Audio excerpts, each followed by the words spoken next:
saudar os irmãos com a paz do Senhor. Amém. Nós vamos comentar hoje 2 Crônicas, capítulo 2 e capítulo 3. E é muito importante quando nós temos um devocional desse que nos chama a atenção para coisas que, como diz a Bíblia, certamente irão acontecer. Não tem como acontecer. E nós temos que nos preocupar. E o texto que nós vamos ler fala também de coisas que aconteceram e nos projeta assim também para coisas que irão acontecer. Nós estamos falando dos preparativos e da construção do templo em Jerusalém, templo que foi construído por Salomão. E quando nós analisamos aqui capítulo 2, capítulo 3, 4, 5, 6, parece assim algo assim muito repetitivo, falando assim a questão da construção do templo. Mas por que isso? Porque tanta coisa. E muito mais do que está escrito aqui, está escrito lá em 1 Reis, porque aqui é só assim uma panorâmica do que está lá no livro dos Reis.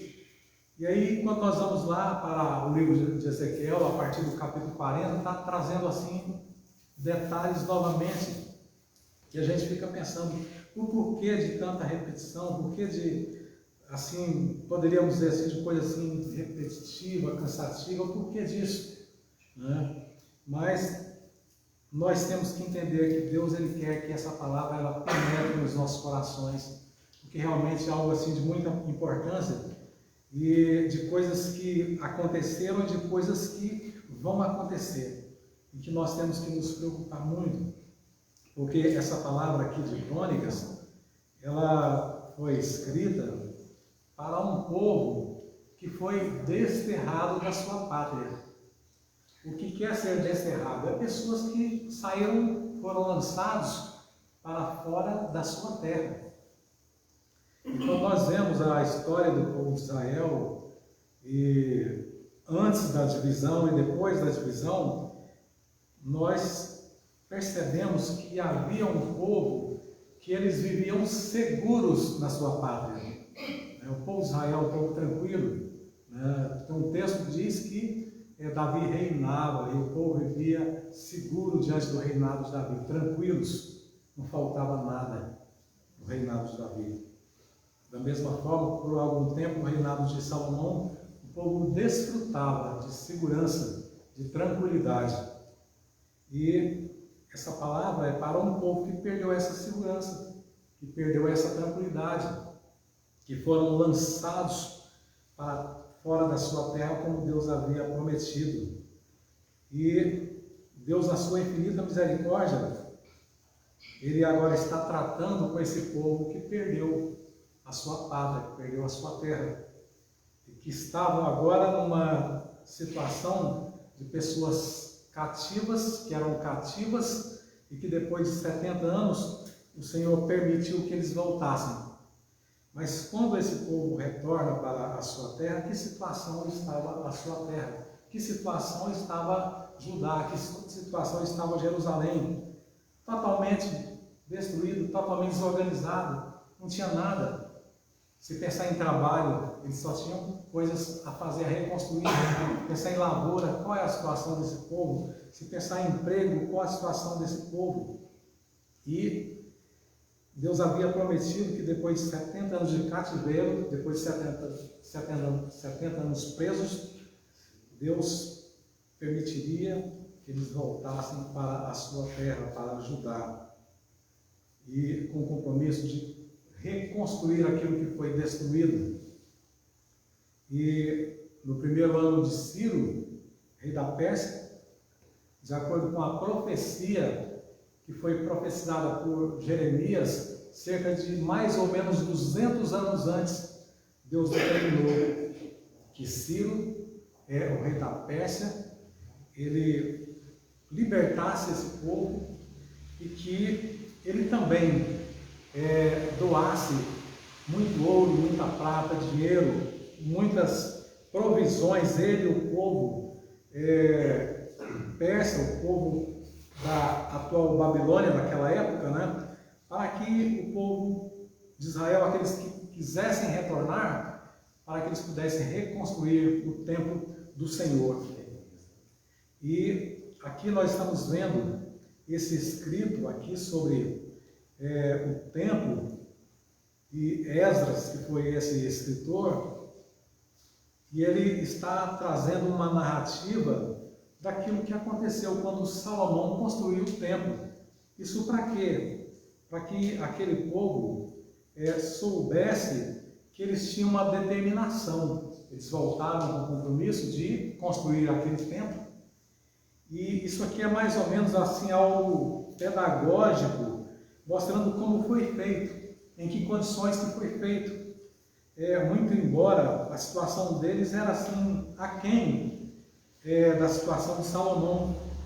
Quando nós olhamos aqui para o capítulo anterior, nós estamos vendo aqui que Salomão está lá no versículo 15 do primeiro capítulo, dizendo: e fez o rei que houvesse ouro e prata em Jerusalém, como pedra e cedros em tanta abundância, como figueiras bravas que há pelas campinas.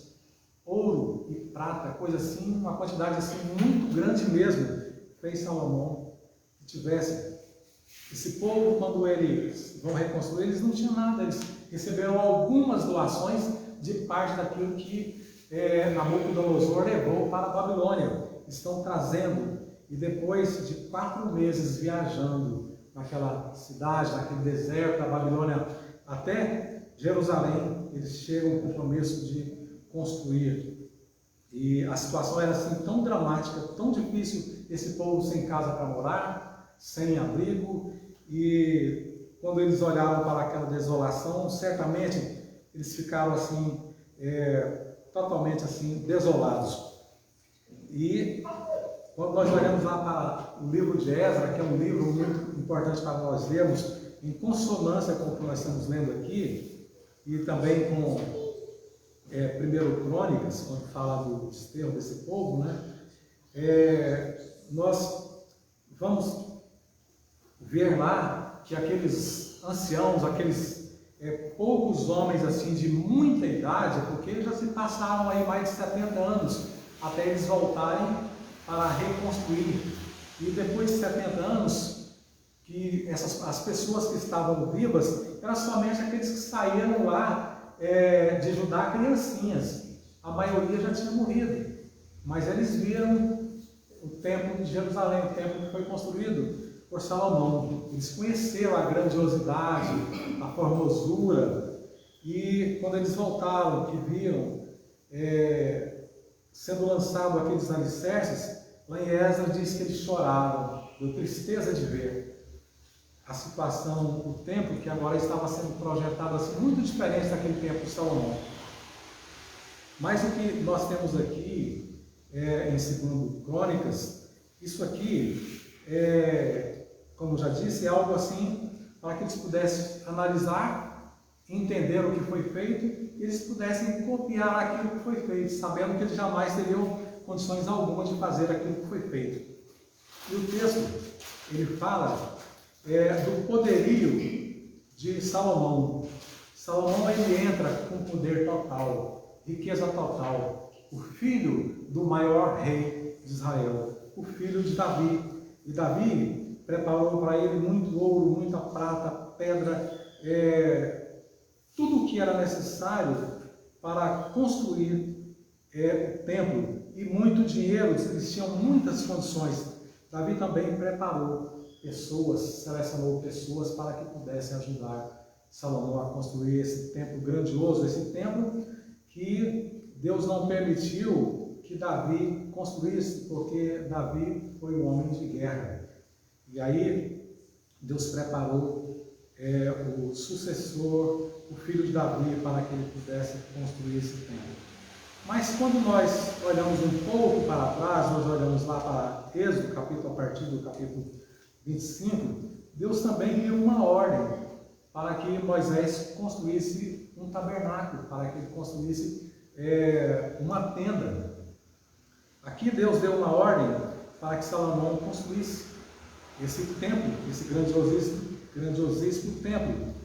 E Deus, da mesma forma que Deus especificou aqui como esse templo deveria ser construído, Deus também especificou para Moisés tudo o que era para ser feito, de acordo com a vontade do Senhor, não com a vontade de Moisés. E quando vemos lá no capítulo 40, no encerramento da construção daquele tabernáculo, na inauguração dele, diz que Moisés fez tudo de acordo com a ordem do Senhor.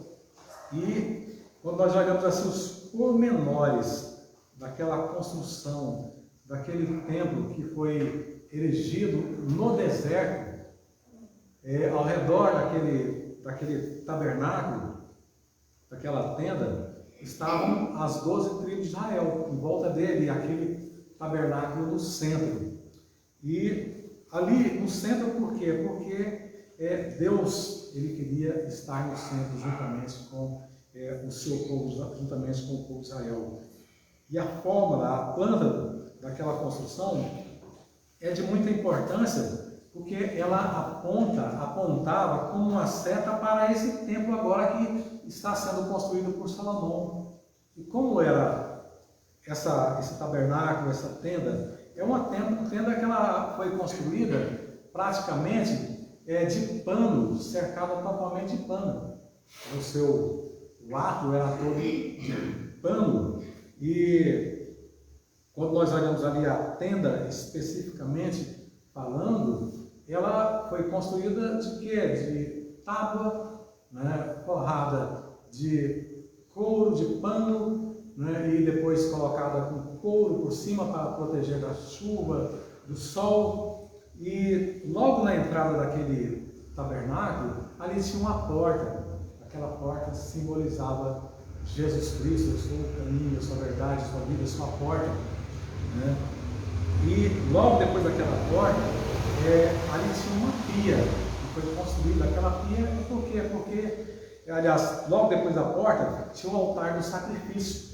O altar para que fosse sacrificado ali um animal inocente no lugar de um pecador. Tinha a porta, que é Jesus Cristo, que nos conduz, e ali tinha aquele altar do sacrifício. E ali era sacrificado um animal inocente no lugar de um pecador.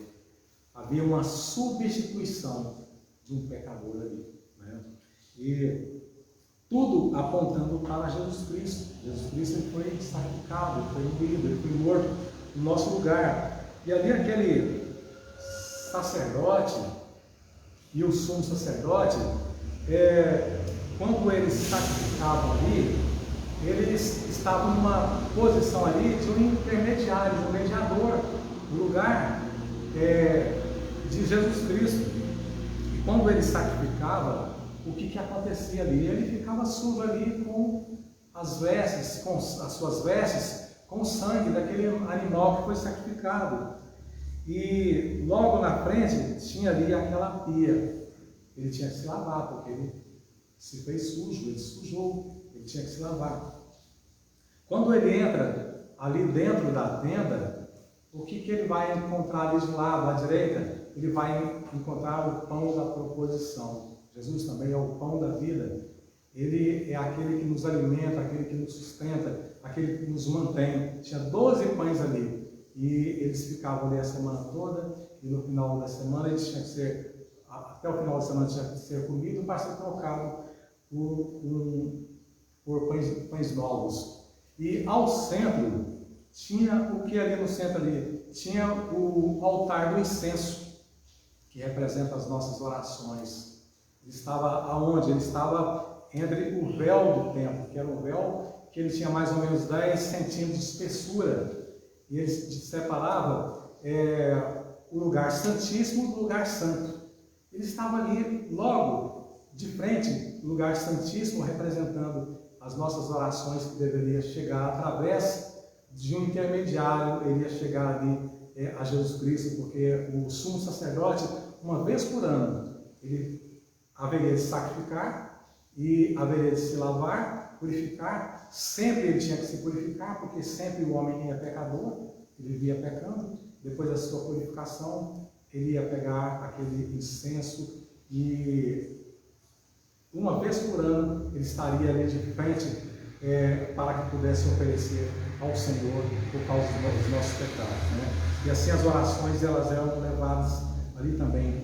E tinha ali também o castiçal à esquerda, né? Que Jesus ele é a luz, né? E aquele castiçal ele tinha ali a função de clarear. A única luz que tinha ali dentro era aquele castiçal. Jesus ele é a verdadeira luz, né? Então lá dentro tinha o que do Santo dos Santos? Tinha lá a Arca da Aliança. Em cima da Arca da Aliança tinha o propiciatório. E uma vez por ano, o sumo sacerdote, depois de se purificar, ele haveria de entrar ali com aquele sangue que foi sacrificado lá no altar do sacrifício, e ele haveria de gotejar, de aspergir ali, representando esse sangue ali, o sangue da pessoa que deveria ser morto, né? Então tudo isso que nós vemos ali naquela tenda está apontando agora para esse templo de Salomão, que haveria de ter as mesmas coisas, mas de uma forma assim muito mais ampliada, de uma forma assim muito mais eficaz. Aquele foi de pano, né? Muito embora aquela tenda que estava naquele deserto, por fora só se via aquele couro, né? Às vezes lá no lado, aquele pano que cercava aquela tenda, mas lá dentro ele era totalmente forrado por ouro, só se via ouro da parte de dentro, né? Inclusive parte do altar de sacrifício ele era de ouro. E tudo isso, como uma seta, estava apontando aqui para esse templo que o filho de Davi haveria de construir. E Salomão, ele está aqui com todo o poder, com toda a força, com tudo que ele tinha mesmo, que foi preparado por Davi. Ele está aqui para edificar esse templo em homenagem, em honra ao nome do Senhor. E quando nós olhamos aqui no versículo 2, do capítulo 2, no versículo 1, aliás, diz: e determinou Salomão edificar uma casa ao nome do Senhor, como também uma casa para o seu reino. Uma casa ao nome do Senhor, não era qualquer casa. E nós vamos perceber aqui a forma como Salomão está fazendo, e vamos perceber que ele não está fazendo nada aqui para ele. Ele está recebendo aqui praticamente uma imposição. Ele tinha que fazer aquilo que foi projetado por Deus, porque isso aqui como uma seta, ela também, esse grande templo, está apontando para Jesus Cristo. Então não podia ser qualquer coisa. No versículo 2 diz: e designou Salomão 70.000 homens carregadores, 80.000 que trabalhavam em pedras da montanha e 3.600 inspetores sobre eles. Nós percebemos a grandiosidade que é esse templo. Ele determinou aqui quantas mil pessoas para trabalhar. 70.000 pessoas que iam carregar pedra, não é pouca gente. E essas pessoas aqui, eles eram daquelas pessoas que foram tomadas como escravos quando Israel entrou na terra de Canaã. Israel não os destruiu, não matou, e o Senhor falou para que eles fossem tomados como escravos, assim como os jebuseus, para que pudessem trabalhar na tenda, no tabernáculo, na casa do Senhor. E aqui esses homens, esses milhares de pessoas, 150.000, eles estão agora sendo usados para a construção do templo do Senhor. Além desses 70.000 carregadores e desses 80.000 que talhavam pedras, tem também 3.600 inspetores sobre eles. E Salomão mandou dizer a Hirão, rei de Tiro: como fizeste com Davi meu pai, mandando-lhe cedros para edificar uma casa em que morasse, assim também faze comigo. O que Davi está fazendo aqui? Tinha Hirão, rei de Tiro.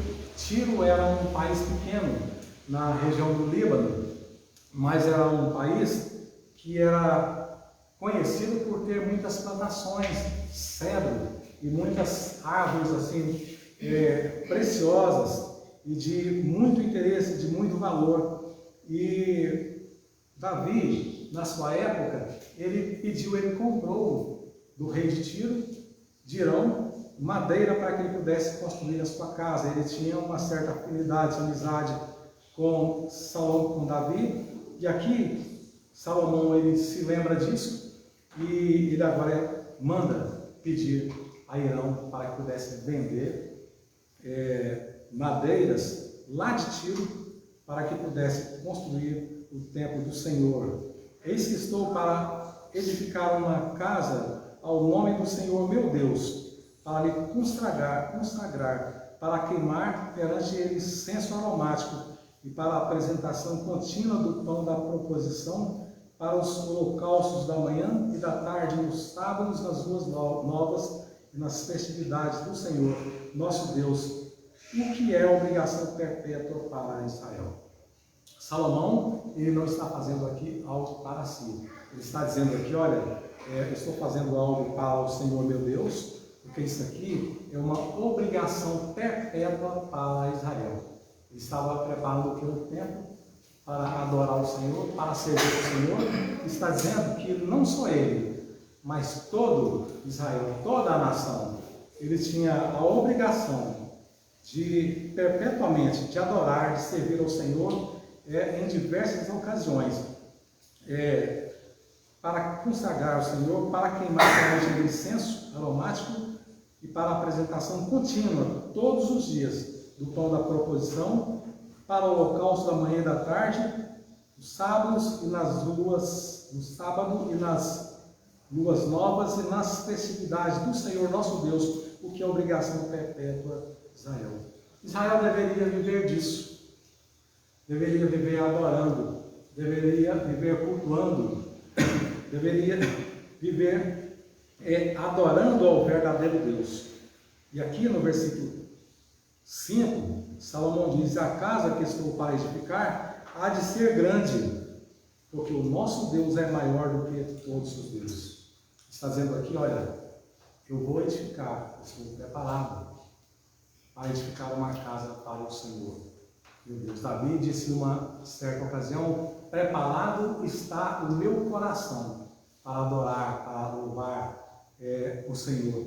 E aqui Salomão está dizendo também: estou para edificar e há de ser grande, porque o nosso Deus é maior do que todos os deuses. Ele está fazendo aqui mais uma vez o nome do Senhor conhecido. O Senhor Deus, ele era conhecido para Irão, para esse país e para os outros povos através da vida de Davi. E aqui Salomão ele está reafirmando isso. Deus conhecido, porque ele é maior do que todos os deuses. Na época de Davi, se sabia que o Deus Israel era o maior Deus. Nunca houve Deus que fez aquilo que o Deus Israel fez, libertar o povo de Israel da forma que eles foram libertados lá do Egito, a forma com que Deus os conduziu durante 40 anos, a provisão que Deus deu para ele. E aqui Davi, aliás, aqui Salomão, ele está se colocando numa condição de alguém que está sendo obrigado a fazer isso.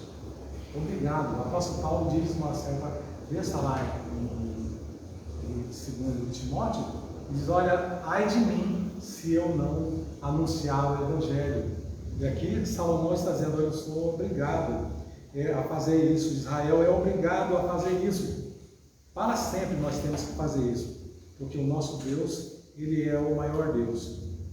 Porém, quem seria capaz de lhe edificar uma casa, visto que os céus e até os céus dos céus o não podem conter? E quem sou eu que lhe edificasse casa, salvo para queimar incenso perante eles? E está dizendo: olha, eu estou fazendo tudo o que posso, estou fazendo tudo o que me foi exigido, mas quem sou eu para edificar uma casa ao nosso Deus? Nem os céus, nem a terra é capaz de conter o tamanho, a grandiosidade do nosso Deus. Mas ele está aqui com esse compromisso de edificar esse templo para que ele e a nação de Israel pudessem continuar testemunhando para o mundo de que Deus era o maior Deus, de que Deus era o verdadeiro Deus, de que o Deus de Israel é o único Deus, testemunhando para todas as nações que tinham aí as suas centenas ou milhares de Deus. Aqui Salomão está dizendo que ele tem o compromisso de testemunhar para todos que o Deus de Israel é o único Deus e que não existe outro Deus além do Deus de Israel. E aí ele diz para Irão: manda-me, pois, agora um homem sábio para trabalhar em ouro, em prata, em bronze, em ferro, em cupra, em carmesim, em azul, e que saiba fazer entalhes, juntamente com os sábios que estão comigo em Judá e em Jerusalém, os quais Davi, meu pai, preparou. E Davi preparou muitos homens sábios. Lá no deserto, Deus escolheu Bezaleel para que pudesse trabalhar com todas essas coisas. E aqui também Deus preparou pessoas sábias para que pudessem trabalhar nessas coisas, com esses materiais, pudessem edificar, pudessem construir algo de muita importância para o Senhor. E quando nós transportamos isso para os nossos dias, o Senhor ele tem nos capacitado, cada um de nós, ele tem dado capacidade para que nós possamos servir ao Senhor, fazer a obra do Senhor, trabalhar para o Senhor como Ele exige de cada um de nós. Nenhum de nós foi criado por Deus sem ter algum tipo de capacidade para fazer a obra do Senhor, para servir o Senhor. Manda-me também madeiras de cedro, paias e sândalo do Líbano, porque bem sei que os teus servos sabem cortar madeira do Líbano, e eis que os meus servos estarão com os teus servos. Nós vemos aqui uma provisão de Deus. Israel não tinha. Israel, como nós sabemos, era um país que não tinha ferro, muitas outras coisas Israel não tinha, mas Deus aqui, como provedor, está provendo todas as coisas, não vai faltar nada para que o propósito de Deus seja estabelecido. Eis que os teus servos, os cortadores que cortarem a madeira, darei 20.000 coros de trigo malhado e 20.000 coros de cevada, e 20.000 batos de vinho e 20.000 batos de azeite. Salomão está dando essa provisão aqui para que eles pudessem se alimentar, não é o pagamento para a construção. Quando nós olhamos lá para 1 Reis, capítulo 9, vai falar do preço que Salomão contratou, do preço que ele pagou. Ele se propôs pagar para o rei de Tiro, que foram 20 cidades que Salomão se propôs a pagar por tudo isso que ele está fazendo, esse material, pelo trabalho desse povo. Mas aqui ele está pagando, está cobrindo a alimentação das pessoas que estão trabalhando. Irão, rei de Tiro, respondeu por escrito que enviou a Salomão, dizendo: porque o Senhor tem amado o seu povo, te constituiu sobre ele. Deus aqui está sendo exaltado. Irão está dando testemunho, e esse homem é um homem que ele teve através do tempo de Davi, agora através do tempo de Salomão, de conhecer o Deus verdadeiro. Mas infelizmente, como nós já lemos estudamos lá no devocional, Tiro teve uma promessa de destruição, porque ele nunca se curvou, ele reconheceu, mas nunca se curvou diante do Deus verdadeiro. Depois de tudo que ele viu, depois de vida de convivência com Davi, com Salomão, ele nunca se rendeu ao Deus verdadeiro. Infelizmente, tem muitas pessoas que têm um convívio com pessoas que servem ao Deus verdadeiro e infelizmente nunca se curva, nunca se rende, nunca se entrega ao Deus verdadeiro. E infelizmente a Bíblia diz que o salário do pecado é a morte. Isso é uma coisa assim muito real mesmo, não tem para onde fugir. Dias mais dias, todos nós vamos deparar com a realidade de prestar conta diante do Senhor Deus.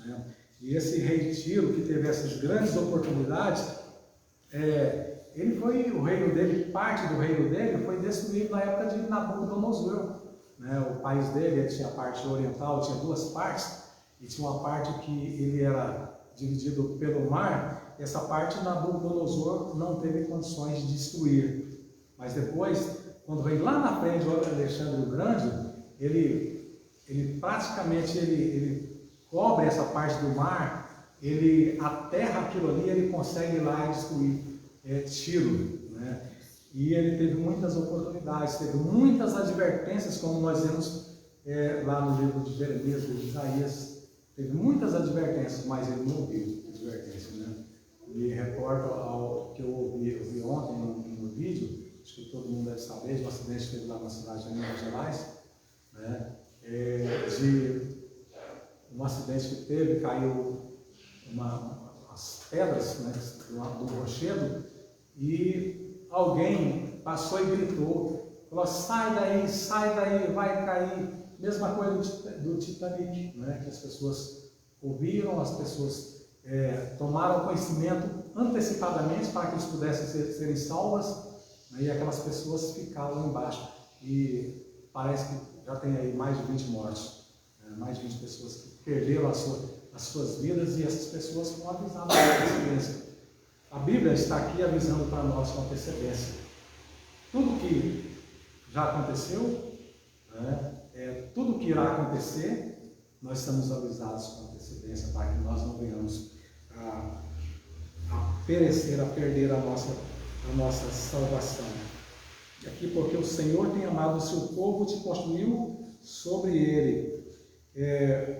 Tiro está dizendo que, pelo fato de Deus amar o povo de Israel, ele deu aqui um filho de Davi para que pudesse continuar fazendo aquilo que Davi fazia por Israel, protegendo, reinando, governando, abençoando o povo de Israel.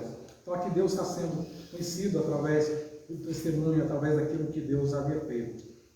Disse mais Irão: bendito seja o Senhor Deus de Israel, que fez os céus e a terra. Que coisa, um homem que não conhece a Deus falando, né? Bendito seja o Senhor Deus de Israel, que fez os céus e a terra, né? Infelizmente nós vamos ver lá na frente, na Nabucodonosor, falando a mesma coisa, o Deus do céu, mas as pessoas não se rendem, né? Às vezes canta, às vezes acha que está adorando, que está glorificando, que está exaltando, mas essas pessoas não se rendem ao Senhor, né? Bendito seja o Senhor, Deus de Israel, que fez os céus e a terra, o que deu ao rei Davi um filho sábio, de grande prudência e entendimento, que edifique casa ao Senhor e para o seu reino. Agora, pois, envio um homem sábio, de grande entendimento, a saber, Irão Abiú. Esse aqui, Irão é o nome por coincidência, é o nome desse profissional, né, habilidoso profissional. Irão Abiú, filho de uma mulher das filhas de Dan, ele é filho de uma mulher israelita, e cujo pai foi homem de Tiro. Este sabe trabalhar em ouro, em prata, em bronze, em ferro, em pedras, em madeiras, em púrpura, em azul, em linho fino e em carmesim. Ele é hábil para toda a obra do buril e para todas as engenhosas invenções. Qualquer coisa que se lhe propuser juntamente com os sábios de Davi, meu Senhor, teu Pai. Então, ele está dizendo aqui que ele está indicando para ele o homem, e olha, qualquer coisa que você quiser, qualquer coisa ele tem habilidade, ele tem capacidade para tudo. Tudo que você quiser fazer juntamente com os homens sábios de Davi, ele tem capacidade para isso. Isso é o quê? Isso aqui é uma habilidade, uma capacidade que Deus deu para essa finalidade, né? Os dons, os talentos que Deus nos deu, é para que nós possamos empregar no tempo oportuno, na obra, na causa do Senhor. Agora, pois, meu Senhor, mande para os seus servos o trigo, a cevada, o azeite e o vinho de que falou, e nós cortaremos tanta madeira no Líbano quanto for necessária, e ataremos em jangada pelo mar até Jope, e tu as farás chegar a Jerusalém. E Salomão contou todos os homens e estrangeiros que havia na terra de Israel, conforme o censo com que os contara Davi, seu pai, e acharam-se 153.600. E Designou-se deles 70.000 carreteiros, 80.000 portadores na montanha, como também 3.600 inspetores para fazerem trabalhar o povo. Então, o que está acontecendo aqui, desses homens que eram escravos, né, que foram tomados como servos, eles foram escolhidos para que eles pudessem trabalhar na construção desse templo. E aí a gente fica pensando como que era a situação naquele tempo. Hoje nós temos aí um guindaste que pega pedras pesadas e ergue assim a qualquer altura, né? Caminhões fortíssimos, mas naquela época não tinha uma bicicleta, né? E aqui nós temos aqui quase 160.000 homens que vão carregar essas pedras. Nós vemos assim a capacitação, a providência de Deus e como que eles vão levar, porque lá no local, no Líbano, nessa região do Tiro, onde eles estavam, existia ali o mar. E como que eles iam transportar essas árvores pesadíssimas, sem ter um navio, sem um navio assim, bem capacitado, sem ter uma estrutura, mas já naquela época eles jogavam aquelas imensas toras, jogavam ali, faziam aquelas jangadas, que deve ser imensa mesmo, e ali atravessavam até a terra, para que aquele povo pudesse transportar aquelas árvores pesadíssimas mesmo, para construir esse templo, né? Então, em tudo, nós vemos aqui a ação de Deus. O Senhor fazendo, não é homem, mas é o Senhor fazendo grandes obras, grandes coisas, né? E o Senhor, Ele é poderoso e Ele tem feito grandes coisas na nossa época também, né? Como, por exemplo, não existe milagre maior do que salvar o homem, né, que estava condenado à condenação eterna. Nos dá essa oportunidade de sermos salvos da grande condenação. E designou deles 70.000 carreteiros e 80.000 portadores na montanha, como também 3.600 inspetores para fazer trabalhar o povo. Muito além da nossa vontade. A vontade de Deus, ela tem que prevalecer, né? Ele vai prover, de acordo com a vontade dele, ele vai prover os meios necessários, né?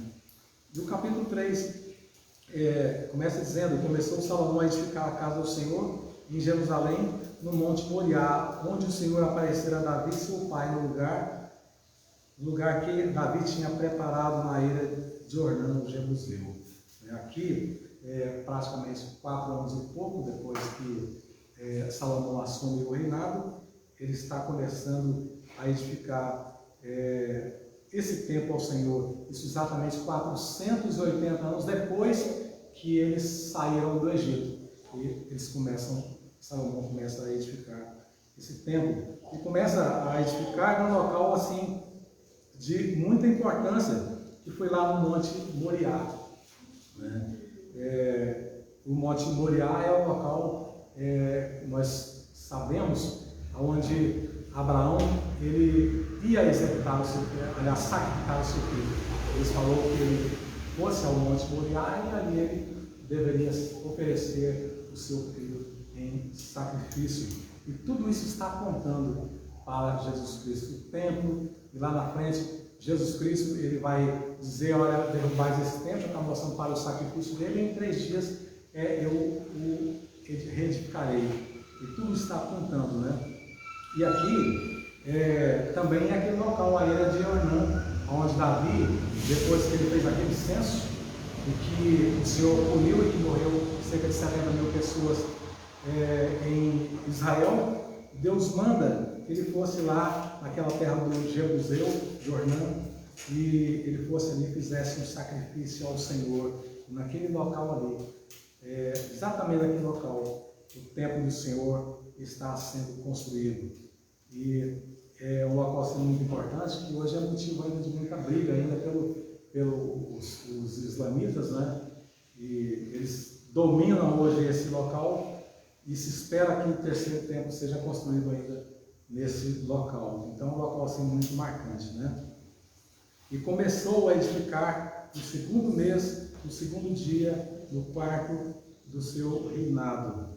E esses foram os fundamentos que Salomão pôs para edificar a casa de Deus. O comprimento em côvados, segundo a primeira medida, era de 60 côvados e a largura de 20 côvados. O côvado ele é basicamente a medida do nosso cotovelo até o dedo maior, né?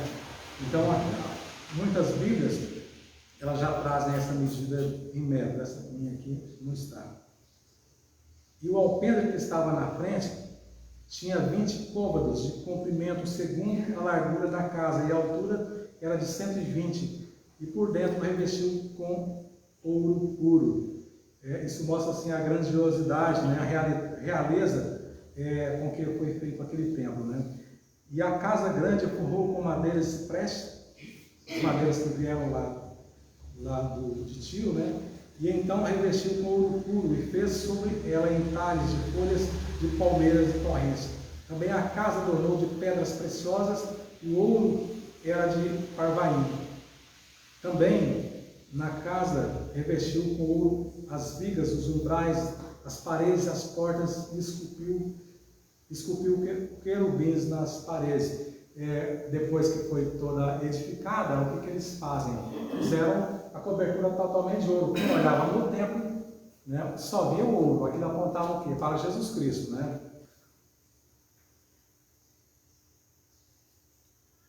Fez também o lugar santíssimo, cujo comprimento, segundo a largura da casa, era de 20 côvados, e também a largura de 20 côvados, revestiu de ouro do peso de 600 talentos, né? O peso dos pregos era de 50 ciclos de ouro, e os cenáculos os cobriu de ouro. Também fez o lugar santíssimo 2 querubins de obra móvel, e os cobriu de ouro. Importante, irmãos, relatar que em toda essa construção, lá em 1 Reis capítulo 6, versículo 7, que é um texto assim, correlato a esse, lá está dizendo que toda essa construção que foi feita do templo, que levou cerca de 7 anos, toda essa pedra que foi levada, esse material que foi feito, que foi preparado, lá no templo não se ouviu um barulho sequer. Foi tudo montado e ninguém ouviu um batido de um prego. Isso mostra assim a reverência com que foi construído o templo do Senhor, como foi planejado. Durante longos anos isso foi planejado e a forma como foi executado. Construir um templo com uma grandiosidade dessa. Isso aqui não é o templo lá de São Paulo, não, da Universidade de São Paulo. Isso aqui não é qualquer templo, não foi o templo lá que Herodes construiu lá no Novo Testamento, que foi assim grandiosíssimo, não chegava nem perto, porque Herodes não ia colocar toneladas de ouro ali no templo para agradar os judeus, né? Isso aqui é algo assim de uma grandiosidade assim imensa mesmo, e ninguém ouviu um barulho de nada, todo mundo em silêncio, construindo aquele templo, e um batido de um prego, não viu um barulho de nada, uma coisa assim extremamente maravilhosa. Também fez no lugar santíssimo 2 querubins de obra móvel e os cobriu de ouro. E quanto às asas dos querubins, o seu comprimento era de 20 côvados, a asa de um deles de 5 côvados, e tocava na parede da casa, e a outra asa de 5 côvados, e tocava a asa do outro querubim. Também a asa do outro querubim era de 5 côvados, e tocava na parede da casa. Era também a outra asa de 5 côvados, e tocava na asa do outro querubim. Nós temos assim, organização em tudo bem planejado, tudo bem executado. E executado tal qual foi a primeira tenda, como foi feito, mas de um aspecto assim muito mais grandioso, porque isso aqui agora aponta para Jesus Cristo, né? Esse grande templo. Também, versículo 13, e as asas desses querubins se estendiam 20 côvados, eles estavam postos em pé, e os seus rostos virados para a casa. Também fez o véu de azul, púrpura, carmesim e vinho fino, e mandou bordar neles os querubins. Fez também diante da casa 2 colunas de 35 côvados de altura, e o balaustre que estava sobre a casa, uma era de 5 côvados. Também fez as correntes, como no oráculo, e as pôs sobre a cabeça das colunas. Fez também 100 romãs, as quais pôs entre as correntes. E levantou as colunas diante do templo, uma à direita e outra à esquerda, e chamou o nome daquela que estava à direita Jaquim, e o nome da outra que estava à esquerda chamou de Boaz. Então, irmãos, eu fiz uma anotação aqui sobre o significado. O templo foi edificado pelos filhos de Davi. A igreja foi edificada pelo descendente de Davi. O templo foi edificado com ouro e prata. A igreja não foi edificada com ouro e prata, mas foi edificada com sangue. Com o sangue de Jesus Cristo, né? Está lá em 1 Pedro, capítulo 1, 18, vamos ler.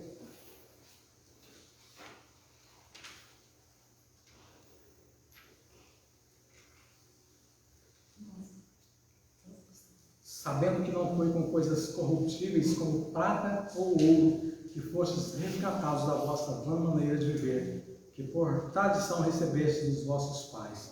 Então, por mais que aquele ouro tinha um valor assim imenso, toneladas de ouro, aquilo ali não era capaz de salvar aquelas pessoas. Aquele sacrifício, ele cobria o pecado das pessoas, cobria, através daquele animal inocente que foi sacrificado. Mas o sangue de Jesus Cristo nos purifica de todo o pecado.